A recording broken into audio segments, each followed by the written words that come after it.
So hello guys, welcome to my channel Nandu versus blog. तो guys आज हम लोग रिस्पायरेटरी सिस्टम के सारे मेडिसिन एंड ड्रग्स को पढ़ेंगे। तो गाइस सबसे पहले हम लोग रिस्पायरेटरी सिस्टम में एंटी एस्थमेटिक ड्रग्स पढ़ेंगे। एंटी एस्थमेटिक ड्रग्स पढ़ने से पहले हम लोग ये जान लेते हैं कि अस्थमा आखिर होता क्या है। जिस कंडीशन का हम लोग ड्रग पढ़ने जाएंगे तो सबसे पहले ये भी तो जानो कि वो डिजीज़ है क्या। तो asthma asthma asthma it is condition in which the airway is inflamed, narrow and swell and produce extra mucus which makes it difficult to breathe। क्या होता है ना कि अस्थमा के कंडीशन में जो हमारा एयरवे होता है वो नैरो हो जाता है, इन्फ्लैम्ड हो जाता है, स्वेलअप हो जाता है, जिससे जिससे क्या होता है कि एक्स्ट्रा म्यूकस का प्रोडक्शन होता है और जो ब्रीथिंग को डिफिकल्टी बनाता है, डिस्निया की कंडीशन को लीड करता है। ठीक है, अब उसके लिए हम लोग प्रिवेंट करने के लिए हम लोग एंटी एस्थमेटिक ड्रग्स पढ़ते हैं। इट इज़ अ ड्रग और agent which are used in asthma or another respiratory disorder. ये ऐसे ड्रग है या फिर ऐसे एजेंट हैं जिसका हम लोग यूज़ अस्थमा या फिर अनदर रिस्पायरेटरी डिसऑर्डर, रिस्पायरेटरी से रिलेटेड डिसऑर्डर में हम पढ़ते हैं। ठीक है, देन गाइज अब हम लोग पढ़ेंगे कि जो हमारा एंटी एस्थमेटिक ड्रग्स है उसमें जो हमारा क्लासिफिकेशन है ब्रोंकोडायलेटर, उसके क्या क्या क्लासिफिकेशन है। तो इसमें 3 क्लासिफिकेशन आएगा, Bittu symptomatic, methyl जैंथाइन and anticholinergic. अब इसके भी सब क्लासिफिकेशन होते हैं। बीटू सिम्टोमेटिक में साल्बुटामॉल, साल्मेट्रॉल एंड टर्बुटालिन, एंड मिथाइल जैंथाइन में माइनोफाइलिन, थियोफाइलिन, डेरिफाइलिन, एंड एंटीकोलिनर्जिक में ipratropium bromide and tiotropium bromide. तो गाइज आप लोग ऐसे थोड़ा बहुत रिलेट कर सकते हो कि इसमें मेट्रॉल है, लाइक साल्बुटामॉल, साल्मेट्रॉल एंड टर्बुटालिन भी इसी में आएगा। इसमें आपका फाइलिन ग्रुप आ रहा है, aminophylline, theophylline, deriphylline, methyl xanthine में। एंटीकोलिनर्जिक में इप्राट्रोपियम ब्रोमाइड, ब्रोमाइड वाला ग्रुप इसी में आएगा, टायोट्रोपियम ब्रोमाइड एंटीकोलिनर्जिक में। देन गाइस अब हम लोग नेक्स्ट पढ़ेंगे ब्रोंकोडायलेटर्स होता क्या। दीज आर द ड्रग और agent which are used to relax and spasm of the bronchi by stimulation of symptomatic nervous system and symptomatic nervous stimulation. ये कह रहा है कि ब्रोंकोडायलेटर्स ऐसे ड्रग या फिर ऐसे एजेंट होते हैं विच आर यूज टू, ये क्या करते हैं ना कि रिलैक्स कर देते हैं हमारे ब्रोंकाई, जो हमारा ब्रोंकाई होता है, जो हमारा ब्रोंक्यूल्स होता है उसको क्या करते हैं, ये रिलैक्स कर देते हैं। ठीक है, क्योंकि कॉन्स्ट्रिक्ट हो गया रहता है, नैरो हो गया होता है, तो ये क्या करते हैं, रिलैक्स करने का काम करते हैं।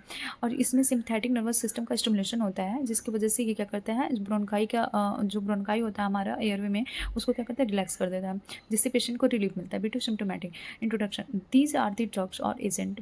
बीटू सिम्टोमेटिक क्या होता है हम लोग ये देख रहे हैं। ठीक है, these are the drug or agent which mimics or stimulate B2 receptor through sympathetic nervous symptom, hence that's why called B2 symptom। इसमें क्या होता है कि जो हमारा B2 सिम्टोम है, मतलब ब्रोंकोडायलेटर्स में हम लोग क्या पढ़े थे, B2 सिम्टोमेटिक पढ़े थे ना इसके क्लासिफिकेशन में। तो वही बोला है कि B2 सिम्टोमेटिक होता है क्या। अब ये तो देख लो, दीज आर द ड्रग, ये ऐसे ड्रग या एजेंट होते हैं जो क्या करते हैं, मिमिक्स करते हैं, ट्रिगर करते हैं या फिर स्टिमुलेट होता है B2 रिसेप्टर को। किसके थ्रू, जब हमारे बॉडी में जो हमारा ब्रेन है सिंपैथेटिक नर्वस सिस्टम को स्टिमुलेट करेगा, एक्टिवेट करेगा, तो उसकी वजह से क्या होगा, जो हमारा B2 रिसेप्टर है वो स्टिमुलेट, वो मिमिक करेगा, वो ट्रिगर करेगा। सो गाइज अब हम लोग पढ़ेंगे कि B1 रिसेप्टर क्या होता है, B2 रिसेप्टर क्या होता है। तो B1 रिसेप्टर दे गाइज हम लोग अब पहले पीछे पढ़े थे ना कि जो B2 रिसेप्टर पे ये काम करता है, तो वही हम लोग पहले देख तो लें कि B2 रिसेप्टर होता है क्या। तो B2 रिसेप्टर पढ़ने से पहले हम B1 रिसेप्टर देखते हैं कि these are located in the heart which increase the heart rate. क्या होता है कि B1 रिसेप्टर जो होता है वो लोकेटेड होता है हार्ट में और ये क्या करता है, हार्ट रेट को इंक्रीज कर देता है। And B2 receptor located in the bronchioles of lungs and arteries, when this receptor is stimulated or triggered, they increase the diameter of bronchioles to let more air in and out during respiration process। क्या कह रहा है कि जो हमारा B2 receptor है वो हमारे ब्रोंक्यूल्स में लोकेटेड होता है, लंग्स के ब्रोंक्यूल्स में लोकेटेड होता है एंड आर्टरीज में लोकेटेड होता है। व्हेन दिस रिसेप्टर, जब ये रिसेप्टर B2 रिसेप्टर स्टिमुलेट हो रहे थे, हम लोग पीछे पढ़े थे गाइस कि B2 सिम्पैथेटोमिमेट्रिक, जब हम लोग ओरली पेशेंट को दे रहे थे तो क्या हो रहा था, सिम्पैथेटिक नर्वस सिस्टम का एक्टिवेशन हो रहा था। और जब हमारे सिम्पैथेटिक नर्वस सिस्टम एक्टिवेट हो रहा था, स्टिमुलेट हो रहा था, ये क्या हो रहा था, B2 रिसेप्टर को स्टिमुलेट कर दे रहा था, है ना गाइस। तो इसमें यही लिखा है कि जो हमारा ये B2 रिसेप्टर है वो क्या प्रेजेंट है ब्रोंकियल्स एंड आर्टरीज में, और ये क्या कर रहा है, B2 रिसेप्टर को स्टिमुलेट कर रहा है और ट्रिगर्ड कर रहा है, जिसकी वजह से जो हमारा, मान लो गाइस ये हमारा ब्रोंकाई का डायमीटर इतना छोटा था, नैरो था, और फिर उसके बाद जब हम दे रहे थे इसको, एडमिनिस्ट्रेट कर रहे थे B2 सिम्पैथेटोमिमेट्रिक, तो इसकी वजह से जो हमारा डायमीटर है वो क्या हो रहा है, इंक्रीज हो जा रहा है, जिससे हमारा इन एंड आउट का प्रोसेस जो हो रहा है वो क्या हो रहा है, इन एंड आउट का प्रोसेस जो हमारा है बहुत ईजिली एंड बहुत अच्छे तरीके से हो रहा है। मतलब एक्सचेंज ऑफ गैसेज जो हमारे, जो ऑक्सीजन आ रहे हैं और CO2 जा रहे हैं, वो प्रोसेस बहुत अच्छे से हो रहा है। ठीक है, अब मैकेनिज्म ऑफ एक्शन देख लेते हैं क्या होता है। मैकेनिज्म ऑफ एक्शन में गाइस सबसे पहले हम लोग ये देखेंगे कि B2 सिम्प्टोमेटिक क्या है। ठीक है, तो सबसे पहले हम लोग B2 सिम्पैथेटोमिमेट्रिक जो मेडिसिन है वो पेशेंट को गिवन ओरली एंड इनहेलेशन, या फिर ओरली देंगे या फिर इनहेलेशन देंगे। एब्जॉर्ब होगा ये हमारे ब्लड स्ट्रीम में वाया लंग्स। ठीक है, ये हमारे ब्लड स्ट्रीम में एब्जॉर्ब होगा and bind with the B2 receptor in lung of bronchioles. जो हमारा B2 रिसेप्टर है, अभी हम लोग पढ़े हैं कि कहाँ पे लोकेटेड होता है, ये हमारे लंग्स के ब्रोंक्यूल्स में लोकेटेड होता है। तो ये जाके क्या करता है, बाइंड कर लेता है B2 रिसेप्टर से। ठीक है, जो हमारा B2 सिम्पैथेटोमिमेट्रिक है ये बाइंड कर लेगा B2 रिसेप्टर से, लंग जो कि लंग के ब्रोंक्यूल्स में प्रेजेंट होता है। द स्टिमुलेशन और mimics the B2 receptors via sympathetic nervous system. तो गाइस अभी हम तब से क्या कह रहे हैं कि वही तो मैं बोल रही हूँ कि जब हम लोग इसको दे रहे हैं ओरली या इनहेलेशन जब ये ले रहा है तो हमारे सिंपैथेटिक नर्वस सिस्टम को एक्टिवेट कर रहा है, जिसकी वजह से क्या हो रहा है कि स्टिमुलेट हो रहा है B2 रिसेप्टर।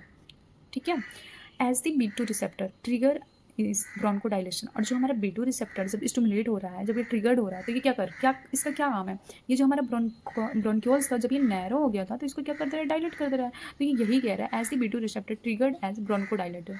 ठीक है गाइस, मैकेनिज्म ऑफ एक्शन आपको समझ में आ गया।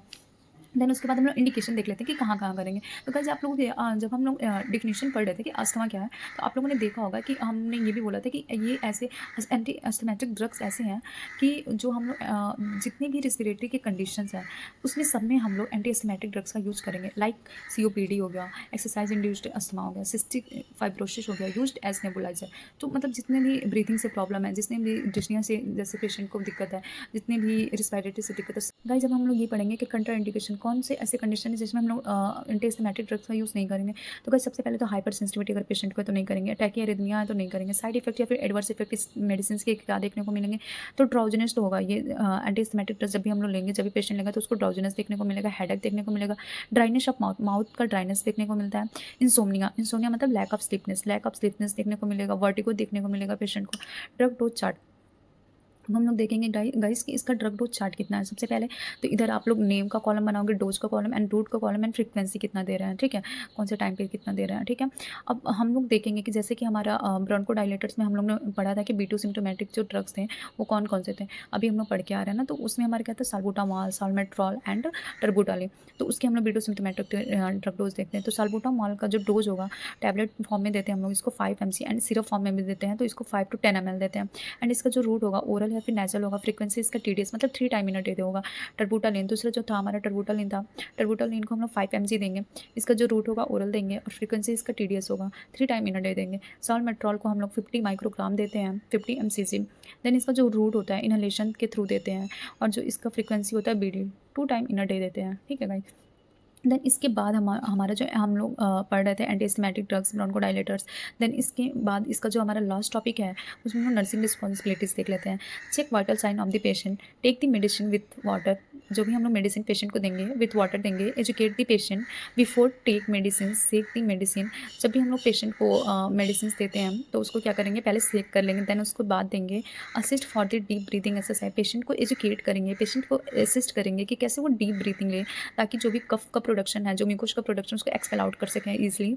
उसको function of adenosine, it is अब हम लोग देखेंगे कि फंक्शन ऑफ एडेनोसिन का क्या फंक्शन है हमारी बॉडी में। It is important neurotransmitter which cause bronchoconstriction. ये एक एडेनोसिन जो होता है वो एक न्यूरोट्रांसमीटर होता है, ठीक है, जो कि क्या करता है, ये ब्रोंकोकंस्ट्रिक्शन जो हमारा ब्रोंकाई है, जो हमारा ब्रोंकोस उसको कॉन्स्ट्रिक्ट कर देता है, नैरो कर देता है। एडेनोसिन एक ऐसा न्यूरोट्रांसमीटर है जो कि कॉज करता है ब्रोंकोकंस्ट्रिक्शन। हम लोग देखेंगे कि नॉरएपिनेफ्रिन क्या होता है। नॉरएपिनेफ्रिन भी हमारा एक हार्मोन या फिर न्यूरोट्रांसमीटर होता है जो कि इसका इंपॉर्टेंट प्ले रोल था। ये क्या कर रहा था, ब्रोंकोडाइलेशन करा रहा था। जो हमारा एडिनोसिन था वो भी एक न्यूरोट्रांसमीटर था लेकिन वो ब्रोंकोकंस्ट्रिक्शन करा रहा था, लेकिन ये ब्रोंकोडाइलेशन कराएगा, इस वेस्टोकंस्ट्रिक्शन। और मिथाइल क्या है गाइस, अब हम लोग ब्रोंकोडाइलेटर्स की क्लासिफिकेशन पढ़े थे तो यहाँ पे आप लोगों ने 3 क्लासिफिकेशन पढ़ा था। एक B2 सिम्प्टोमेटिक, एक हमारा था जो वो हमारा मिथाइल जैंथिन था, और एक जो तीसरा था हमारा एंटीकोलिनर्जिक। तो उसमें हमने B2 सिम्प्टोमेटिक में सब कुछ देख लिया है कि लाइक उसका जो भी हमारा B2 सिम्प्टोमेटिक का डिफिनेशन क्या है, क्लासिफिकेशन क्या है, इंडिकेशन क्या है, कॉन्ट्रा इंडिकेशन क्या है, ड्रग डोज चार्ट क्या है, देन नर्सिंग रिस्पॉन्सिबिलिटी। अब हम लोग पढ़ेंगे next methylxanthine. These are the drug और agent which are also used in therapy for respiratory disease like asthma, COPD and they are belong to the family called xanthine. मतलब जो भी हमारा मिथाइलजैंथिन होता है वो क्या होता है, ऐसे ड्रग या एजेंट होते हैं जो कि रिस्पिरेटरी डिजीज़ के लिए एज अ थेरेपी यूज होते हैं, ठीक है। अब रिस्पिरेटरी डिजीज में क्या क्या, अस्थमा हो गया, COPD हो गया, सिस्टिक फाइब्रोसिस हो गया, हम लोग पढ़े थे ना। तो ऐसे डिजीज कंडीशन के लिए यूज होते हैं, और जो ये फैमिली से बिलोंग होते हैं वो फैमिली होता है हमारा जैंथिन फैमिली से, इसलिए हम इसको क्या कहते हैं, मिथाइलजैंथिन। इसकी क्लासिफिकेशन एमाइनोफाइलिन, थियोफाइलिन एंड डेरिफाइलिन। गजब मैकेनिज्म ऑफ एक्शन में हम लोग क्या करेंगे, मिथाइलजैंथिन को हम लोग ओरली एडमिनिस्टर्ड कर रहे हैं, गिवन ओरल या फिर इंट्रामस्कुलर भी हम लोग गाइस इसको देते हैं। डायरेक्टली ऑब्जर्व होगा ये ब्लड स्ट्रीम में। ब्लॉक क्या करेगा, एडिनोसिन रिसेप्टर को ब्लॉक कर देगा completely. Block the action of adenosine, ये जो हमारा एडिनोसिन था वो क्या कर रहा था गाइस, हम लोग पढ़े थे कि ये न्यूरोट्रांसमीटर था और ये क्या कर रहा था, ब्रोंकोकंस्ट्रिक्शन करा रहा था। बट जब हम लोग मिथाइलजैंथिन ड्रग्स देते हैं पेशेंट को तो ये क्या करेगा, एडिनोसिन रिसेप्टर को क्या करेगा, कंप्लीटली ब्लॉक कर देगा, मतलब ब्रोंकोकंस्ट्रिक्शन वो नहीं करा पाएगा, ठीक है। These these inhalation result increase release of certain hormones such as norepinephrine, dopamine और serotonin। जब हम लोग देते हैं मिथाइलजैंथिन तो ये एडिनोसिन रिसेप्टर को ब्लॉक कर देता है।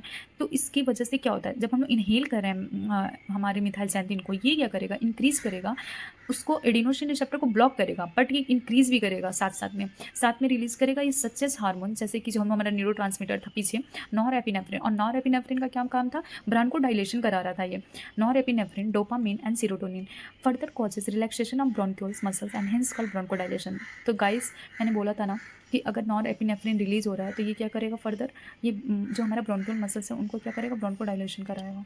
गाइस जो हमारा मिथाइलजैंथिन का उसका हम लोग क्लासिफिकेशन पढ़ लिया, मैकेनिज्म ऑफ एक्शन पढ़ लिया। गाइस जो इसका इंडिकेशन होगा और इसका जो कंट्रा इंडिकेशन है, नर्सिंग रिस्पॉन्सिबिलिटी सेम ही होगा, क्योंकि ये भी तो एक रिस्पिरेटरी डिजीज़ का ही हमारा क्लासिफिकेशन है। तो indication, contraindication and nursing सारा सेम ही होगा। गाइस जब हम लोग नेक्स्ट पढ़ते हैं एंटीकोलिनर्जिक ड्रग। जो एंटीकोलिनर्जिक ड्रग होता है, दीज आर द ड्रग और agent which are decrease and inhibit the action of acetylcholine. ये क्या करेगा, डिक्रीज कर देगा या फिर इनहिबिट कर देगा एक्शन ऑफ एसिटाइलकोलिन के एक्शन को। एसिटाइलकोलिन भी क्या होता है, हमारा एक न्यूरोट्रांसमीटर होता है। फंक्शन ऑफ मैस्करेनिक रिसेप्टर, ये जो हमारा मैस्कुरानिक रिसेप्टर्स होते हैं वो क्या करते हैं, these are responsible for broncho constriction, peristaltic movement and micturition and others. ये जो रिस्पॉन्सिबल होते हैं, ये इसका जो काम होता है, इसका जो फंक्शन है, इसका जो इंपॉर्टेंट रोल होता है, ये क्या करता है, ब्रोंको कॉन्स्ट्रिक्शन कराता है, पेरिस्टैल्टिक मूवमेंट के लिए रिस्पॉन्सिबल होता है, मिक्चुरेशन के लिए रिस्पॉन्सिबल होता है। ठीक है, इसके क्लासिफिकेशन में हम लोग क्या पढ़े थे guys, ipratropium bromide and tiotropium bromide भी हम लोग पीछे पढ़े थे ना, ipratropium bromide and tiotropium bromide. तो ये जो हमारा गाइस होगा वो हमारा किस में आएगा, एंटीकोलिनर्जिक में आ जाएगा, ipratropium bromide and tiotropium bromide.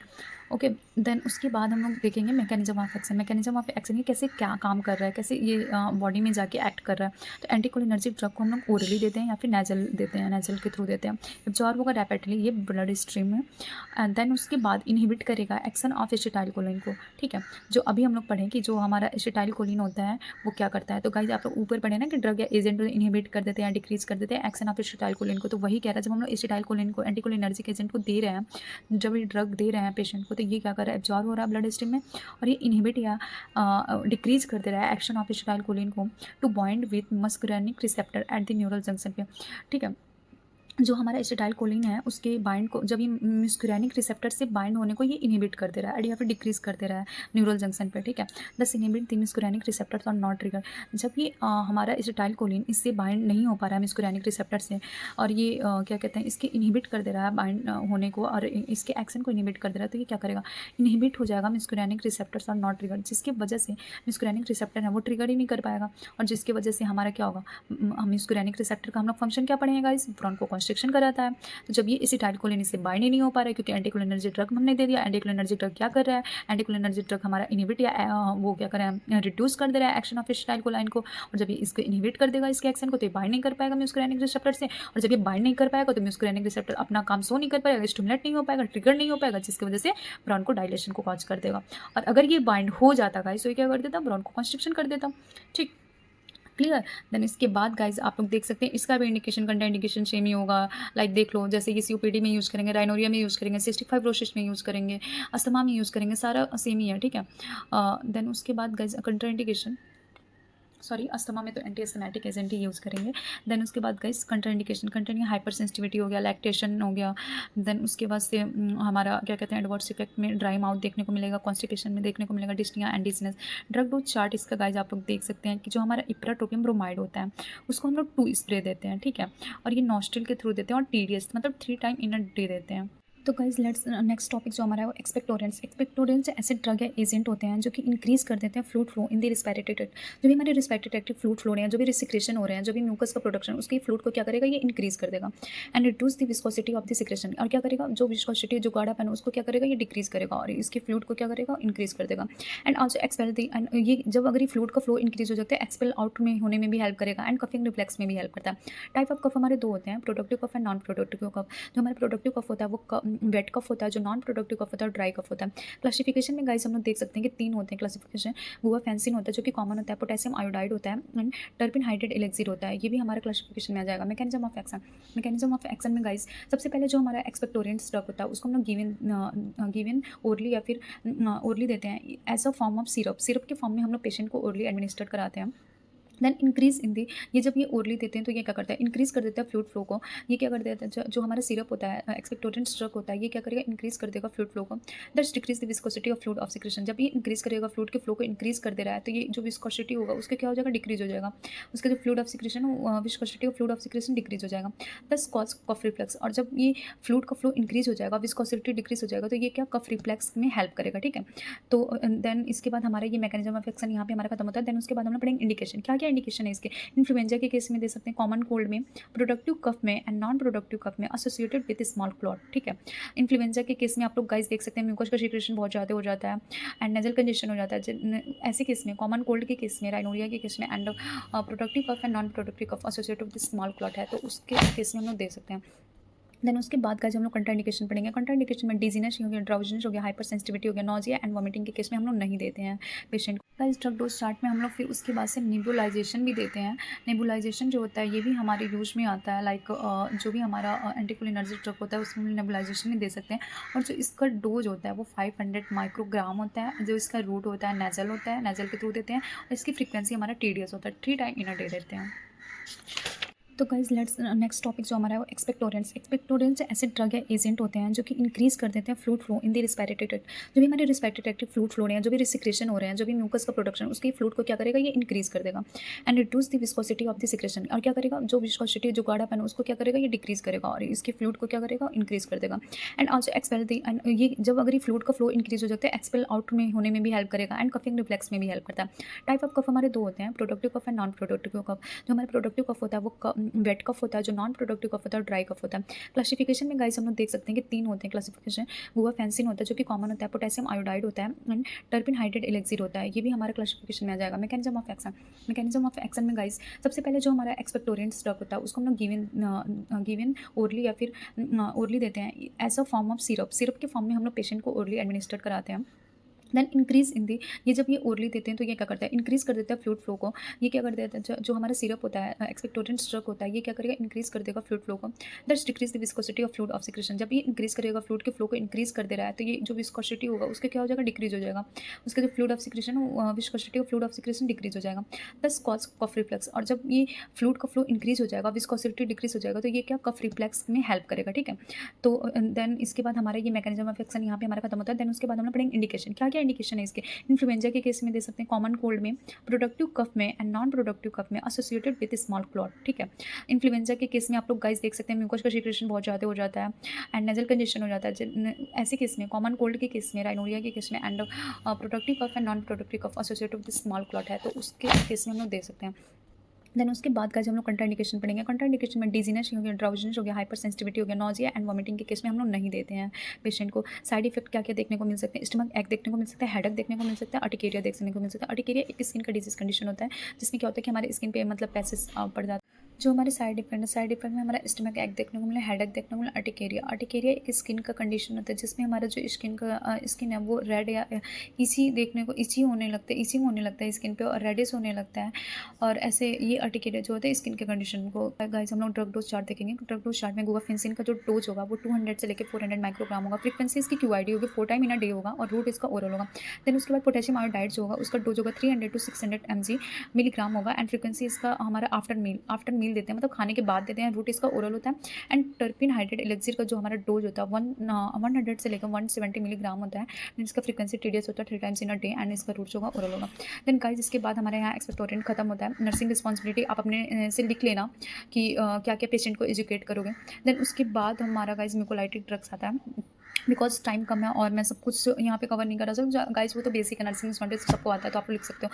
तो गाइस यहाँ पे म्यूकोलाइटिक ड्रग्स पढ़ेंगे हम लोग। म्यूकोलाइटिक ड्रग्स पढ़ने से पहले हम लोग ये देख लेते हैं कि म्यूकस क्या होता है। Mucus it is a slippery liquid made by goblet cells which present in the mucus membrane. जो म्यूकस होता है एक स्लिपरी लिक्विड फॉर्म में होता है। ये क्या होता है, ग्लोपेट सेल से मेड होता है एंड ये प्रेजेंट होता है म्यूकस मेम्ब्रेन में। ठीक है, देन उसके बाद कर सकते हैं कि it purpose is to lubricate and protect the organ and lining it is transparent thin and watery but in some time changes in the various diseases. क्या होता है कि ये जो हमारा इसका जो पर्पस होता है म्यूकस का, ये क्या करता है, लुब्रिकेट करता है और ये हमारे ऑर्गन को क्या करता है, प्रोटेक्ट करता है। जब ये लुब्रिकेट करता है तो ये क्या करता है, ऑर्गन को एक तरीके से प्रोटेक्शन का काम कर रहा है, ठीक है।